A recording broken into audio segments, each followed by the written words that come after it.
Chapter 7. One in all and all in me. Krishna said with a peaceful voice, "Come and learn, make a wise choice. To know both outer and inner soul is wisdom's light, the greatest goal. I am the sky, the sea, the land, the fire's heat, the breeze so grand. I'm in the rain and shining sun, I'm in the plants that feed each one.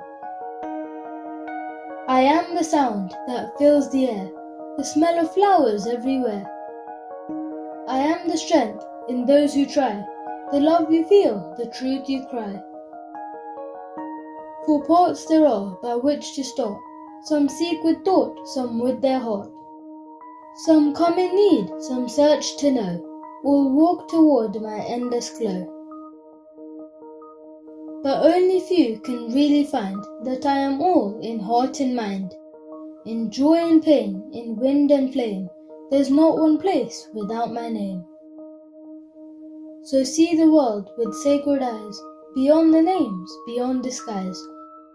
And when you love all things as me, your heart is full, your soul is free."